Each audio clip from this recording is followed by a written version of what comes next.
Alexis. We are back for another episode of Chrysalis Collective, the podcast. We're going to be talking today about getting into our body, adis. Yeah, embodiment. And embodiment, yeah. What that looks like, and embodiment as a physical practice and a spiritual one. Tell me, it's a journey. It is. Yeah. I feel like the vessel and seeing my body as the body altar that I have a relationship with now was not where I felt like my relationship started whatsoever with my body, obviously through like childhood and stuff. I remember seeing my body and being in my body as something fun that I got to use, and like I remember going through growing pains, and like that was super uncomfortable. So also kind of seeing my body as something that at times I didn't want to be in, like it was super uncomfortable. And I think just experiencing childhood trauma and whatnot, that also gave me another layer of disembodiment where I didn't feel being safe. I didn't feel myself being safe in my body because my body was something that was used against me. And so as I got older, I developed a relationship where as a teenager I saw it as something that it garnered me attention. And so I was loved and perceived as worthy of attention and praise because of my body and the sexualization of it. So that also is an extra layer of like wanting to be disembodied and disassociated from it at times. And it's an ever evolving journey. But now I think, especially through practices like yoga and meditation and just like simply existing, grounding, like putting my feet on the ground has been really transformative in the way that I see my body as the altar that it is, and connecting with my womb. Like that has been something that has really changed my life, because now I identify with all of the different spaces that my body does hold in a way that I can use to my advantage and to work with and co-create with, instead of seeing it as something that I have to kind of deal with or kind of disassociate from, because I think that I did spend a lot of time disassociating from being in my physical self. Yeah. I think that, we are continuously, there are attacks on our embodiment, from the moment we're born. We are, especially with, and I'll get a little bit like philosophical here, try to break down some terms, but in neoliberal culture, and so like hyper individualized, hyper rational, hyper productive society that we live in, that its main aspect or the main importance of this society is that we are one stick figure that doesn't have bodily functions, that produces and produces and produces, that exists in a bubble. We're not dependent on other people's bodies.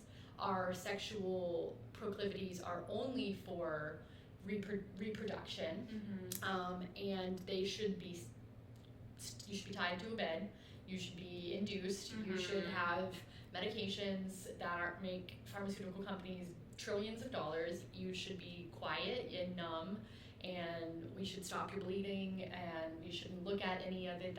We'll clean it up and it's sanitized. And babies, should be doing things on a certain schedule, from an early, from the minute they come out and exit the womb, we are put on these little hamster wheels, and so we're constantly under attack from a society that benefits from our disembodiment. And so getting into our bodies is hugely powerful and gives us an opportunity to connect way more deeply, not only with ourselves, but with one another. Yeah. And to see ourselves as interdependent beings, and that it's okay to depend on someone else, that your body doesn't have to be sterile, it doesn't have to be sanitized, and on the flip side of that, it doesn't have to exist for production, for capitalism, or for patriarchy, and for white, men, essentially, to do whatever they want to do with it to make themselves more powerful. Yeah, to propel them in the direction and the vision that they have, that obviously, and for generations, has not included birthing bodies or people of color, and queer people.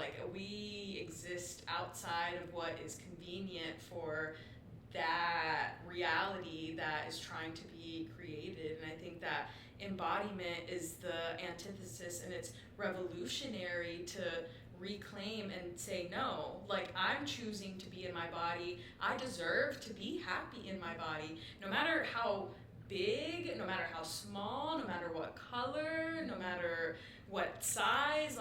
All variations are valuable just innately for existing, because you get one of these, you are worthy of joy, of happiness, of love, of all of the above and more. Yeah. And I'm just curious, I feel like taking a step back, what do you feel like your journey has looked like in disembodiment and embodiment? Yeah. I talk a little bit in the body image episode. I think I go in depth about my own journey with just body acceptance, but more deeply than that, embodiment, I think, meaning something different. Embodiment meaning I'm fully present and not seeing myself as separate in my physical form, and seeing my physical body as not anything that's different than me. That I am my body and my body is me. It's a vessel, it's carrying me through my life because it is me.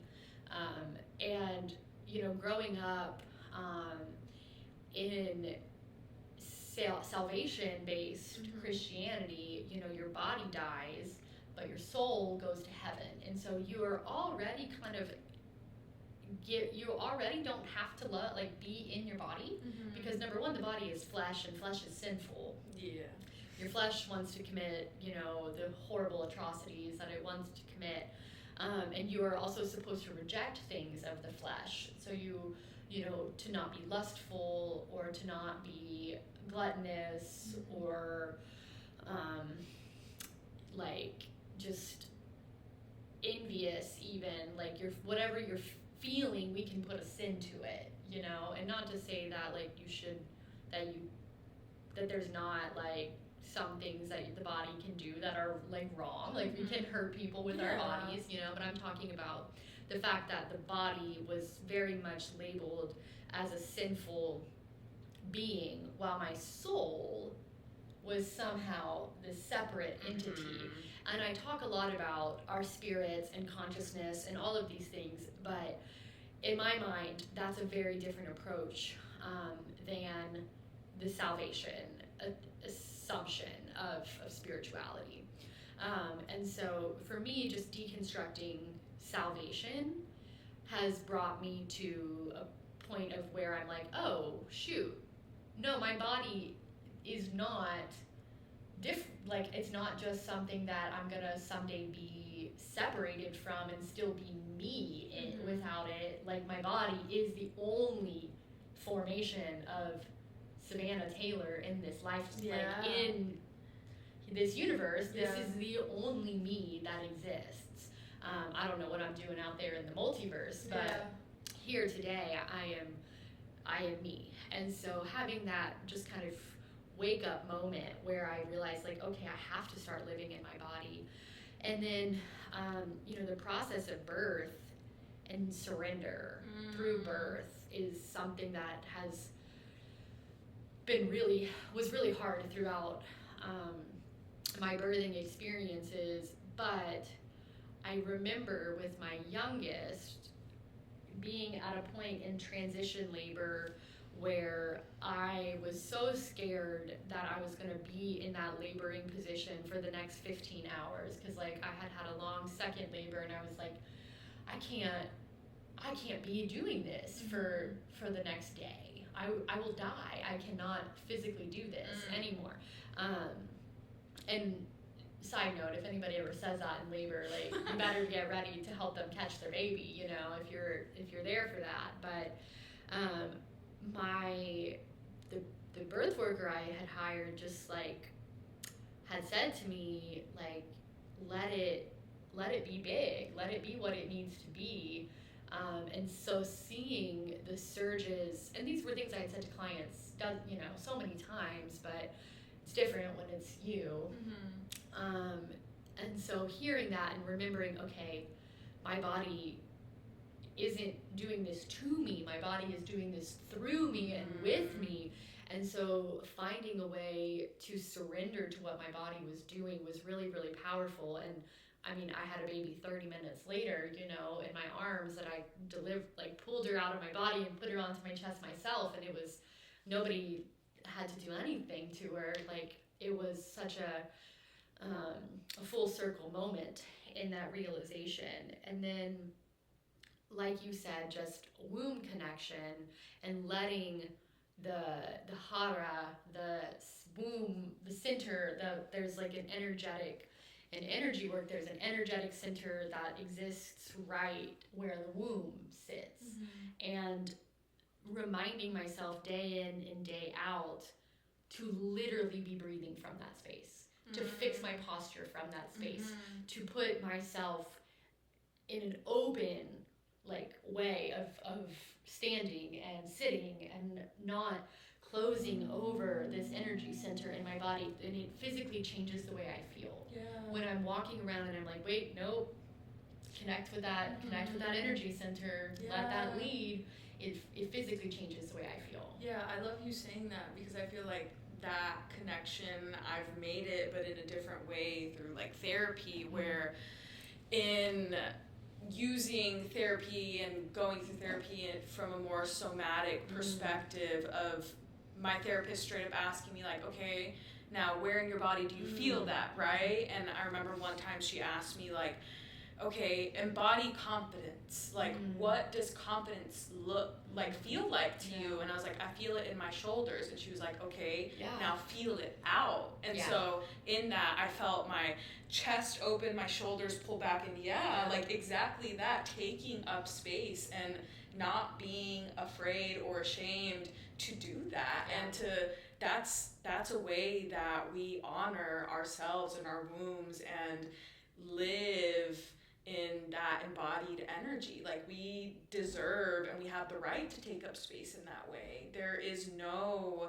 reason why I, Alexis, am going to see and feel any different about myself because of what perceptions I think other people may have on me. Like, it doesn't matter, take up space. Like, I should. And I think that it's something that has taken me time to really lean into, but I deserve to live an embodied life. I deserve that. I think you mentioned it early or you had mentioned it to me earlier, that like yoga as a practice for embodiment, and yoga even more so than just asana, the physical practice of yoga, but yoga as an ancient spiritual wisdom of, you know, allowing prana, the universal life force, the universal energy that flows through all of us and that flows through the trees and the wind and the water, finding where it centers in our body and finding the intention within ourselves to activate the energy and to connect with the energy is a really sacred practice that I am learning about in my, in my day-to-day relationship with yoga, and just trying to also embody that in the work that we do with womb wellness, Yeah. you know, because the womb is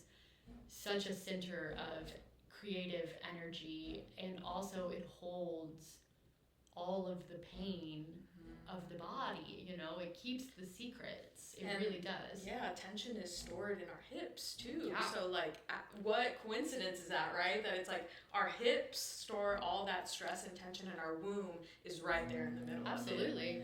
And our womb being so intimately connected with our throat. Yes. Yeah. And you and I talk about that all the time, but it is such a thing. Always like, trying to get people to open their throats. Exactly. Open their throats and speak your truth. Like, that is another form of embodiment, is honoring your truth and letting that flow through you, saying things meaningfully and really honoring your word and how you speak about yourself, how you speak about others. That is an energy and a form of embodiment. And I'm just thinking of the 4 agreements by Donita Ruiz. That's one of them, is be impeccable with your word, because that we create realities by speaking. Yeah. What we consciously perceive is, you know, cultivated. And like the throat womb connection, the creativity that runs through speaking our desires and what we want to manifest and what we want to create and bring towards us, like that, it's not a coincidence. Like, it's not a coincidence that how our vocal cords echo into the universe what we want, and how we allow that wisdom to come from our womb. It's so cyclical and intrinsic, and we get to use that. That's something that we get to harness the power of. Yeah, and I think, you know, as womb holders, we are, again, going back to this, like, our cycles are sanitized, you know, even down to commercials showing blue liquid, you know, instead of to pads. But even this multi-billion-dollar period product industry and hygiene industry doing the most to keep people from the positive, loving relationship they can have with their period. And when I say positive and loving, I don't always mean that it's easy or that you have to love, you know, every second of it. But like, the reality is, like, life's not supposed to be easy or comfortable. And one thing that's felt really, really true to me in my own womb connection has been, like, leaning into the messages that come during the luteal phase and using the fact that I have, like, a way lower barometer for bullshit, the fact that I am a little bit more, like, sassy and, like, just like I'm not gonna, like, take anything, and I have my boundaries feel really clear. What I feel like I know what I need to be doing, and if something else is out of alignment in that, it makes me feel more angry. And in my past, I would have felt like, oh, my hormones are all over the place. I'm PMSing, and I'm just being crazy because I'm about to start my period. You know, something like terrible like that. But now, what I try to do is, like, okay, let's use this as a strength. What's trying to be discerned here? You know, and lean into the phases of my cycle for what they can give me as truth, you know, as opposed to trying to silence them or to judge them, you know, criticize what they're doing. And I think that is what our womb wellness work is, and our workshop that we're going to be having for adults to connect with their womb. We're going to talk a lot about dispelling the myths, you know, that we have with our cycles. And in the workshop, we'll be going in depth into each one of the phases and honoring our bodies as seasonal beings and embodying that cyclical nature. We are cyclical and we are seasonal, and we're not supposed to be one way, you know, all the time. Exactly. But that. Also today I had seen a video on how throughout our cycle it's crazy how much of women's health and womb holders' health has just not been studied. Oh, yeah. Yeah, and today I saw something in regards to how the quantity of gray matter and in our brain kind of fluctuates changes as our cycles go about. Yes, it's profound. Exactly. And you're telling me that that's somehow coincidental? No.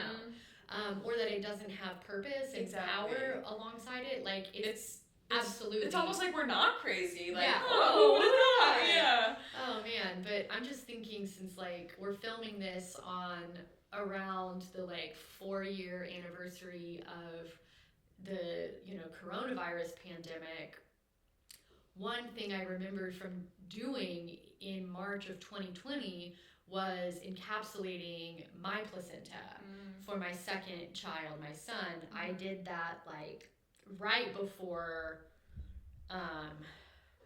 everything, you know, shut down and whatnot.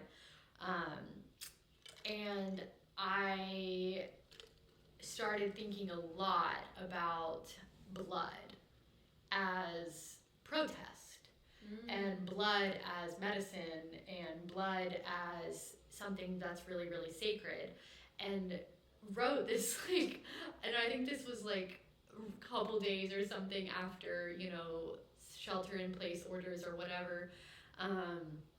I, like, did this Facebook Live reading this, like, random paper I had written about, like, how free bleeding and how placenta medicine are, you know, radical acts of embodiment to break down, deconstruct the mind-body dichotomy that exists within neoliberal capitalism and is, like, preventing us from accessing our true source of power.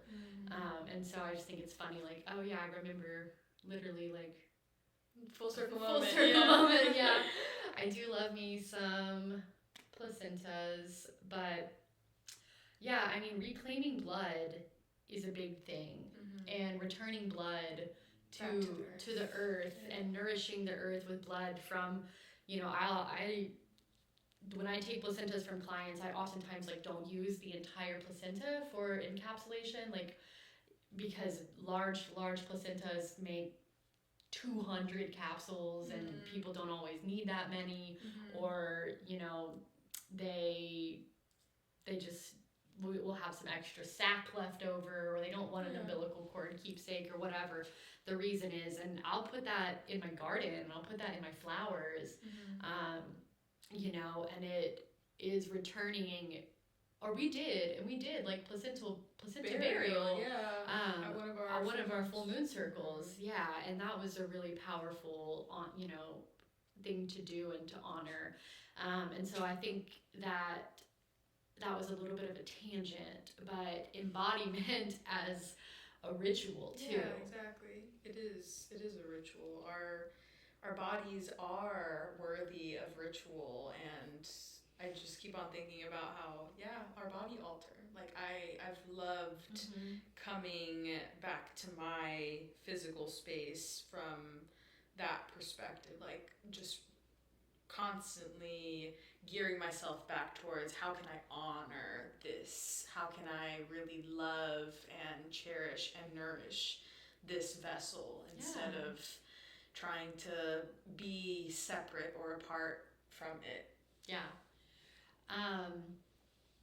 I feel like a big part of this too, with people, you know, raised female specifically, there is a lot of shame in a lot of parts of the body, you know, and especially related to the gut and digestion, and seeing that shame come up during birth and during postpartum, and it existing as a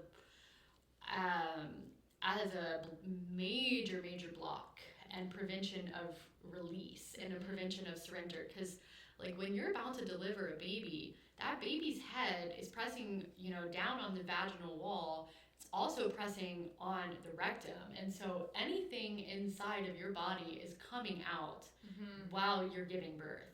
And for a lot of people, that is their biggest fear going into delivery. They're scared they're going to poop during delivery. What happens, if I poop on the table or like in the tub, or I don't want my husband to see me poop during labor and delivery, and I've been there. But now I just feel so saddened by that, because what I'm hearing is a little girl, a child, who is really saying, I'm ashamed of what my body does, and I think there's something dirty and wrong or gross or smelly or weird about my body, and because I believe that, I can't fully participate in this powerful process of creation and surrender that my body is designed to do.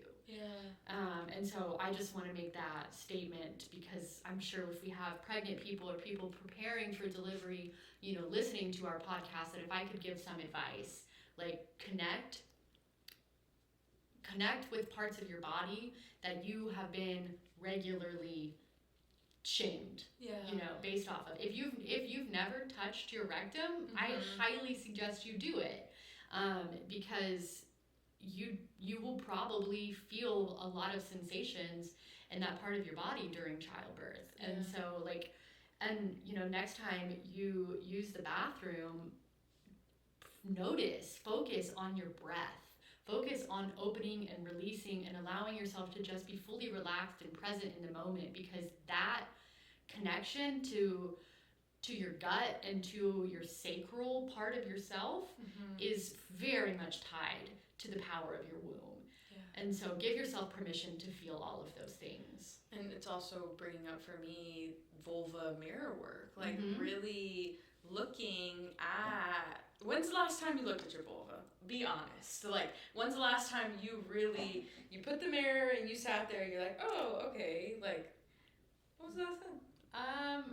A mirror probably like a month ago. Yeah, same. But it's like, it doesn't happen that often unless you make the intentional space for it. So I think that that's something that's super important. Also, no matter what stage you're at, if you are pregnant or if you aren't, like, that is something that will definitely remind you, oh, this is mine. Like, all of this is mine from head to toe. Like, it doesn't, what is it bringing up when I look at it? What messages are floating in my head, and sitting with that, I think is super important. Yeah, trying to look without shame, look without judgment. With curiosity. With curiosity and playfulness, loving yourself and discovering yourself like you would had you been a child where nobody told you that you couldn't, or that it was wrong, or, silly. So yeah, that's definitely a practice, to take into consideration. And then breath work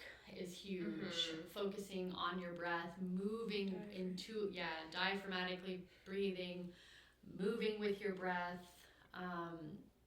If it's even just walking, or if it's more, mindful movement, or more, strenuous exercise, it doesn't matter. Just noticing how you're connecting with your breath during each step and each movement that you take, can be really, really grounding. Like, I've done poses in yoga where the only way I'm really able to do them is not like based off of what my legs are doing or my arms are doing, it's what my breath is doing. Yeah, I get that. I've been there. I've been there when I'm like, okay, if you, like really release and ease, not like tense and hold and try to control. Like, just focus on the deep breathing. And our moon circles specifically, we do guided meditation and womb massage that is designed to help first almost take you out of your body and then bring you back into your body. And so it's designed to do that, to help you do kind of some unconscious work and then bring you into a space of embodiment where you're not only connected with your own body, but the bodies of one another, you know? I feel like it provides a modality that helps integrate things a little bit more flowily, if that's a word, you know what I mean? Like, there's just more ease when we go about it that way instead of thinking like, go ahead and go right for it. Like, feel your womb. Like, you're not going to get the same kind of reaction and response. Your body may think like, oh, this is too much too fast. Too much too fast. Yes, absolutely. And if you're looking to dive deeper into your own embodiment practice and want to know what that would look like, connect with us and schedule a womb wellness experience. We come into your sacred space and hear the stories of your body, let your womb speak its truth. We'll guide you through meditation and energy work and womb connection and massage, connect you with plants and herbs and different intuitive tools that you can use to help deepen your connection and responsiveness to your womb cycle and to your body overall. Yeah. And I think one of the key points to doing that kind of embodiment work through your womb is to just start tracking your cycles. Yeah. That's, if you're thinking and you're wondering where to start, that's a perfect place to start. Yeah. It's not rocket science. It's not. Everything you have is within you. Exactly. There is nothing that can be given to you that you don't have the ability or capacity to discover on your own and engage with on your own. You are your body's leader and authority, and you get to decide when and where and how it does its work. Sometimes our bodies feel out of control and out of alignment with ourselves, and so realizing that embodiment is a journey that looks different for everyone, and that chronic illness, disease, differences in abilities, and what how some people are born into very different bodies than others. There's privilege in that. For somebody like me especially, who is very able-bodied, to say these things, but the reality is that no matter what you're carrying with your physical body, you will always be better off connecting with it and living fully present within it. Even if it is a punishing experience sometime, it is always better to sit and be fully immersed in the energy of yourself than to remove any part. Yeah, there's no replacing that. No. There's no replacing that at all. So thank you for listening to us. You can connect with us on Instagram at _Chrysalis_collective, and feel free to email us if this brought up any thoughts, any reflections that you want to share or want space held for. Our email is info@chrysaliscollective.me. Yep, and we're on Instagram, we're on TikTok. You can give us a follow at _Chrysalis Collective. Yeah, until next time, I'm Savannah Taylor. I'm Alexis Ramirez. Bye.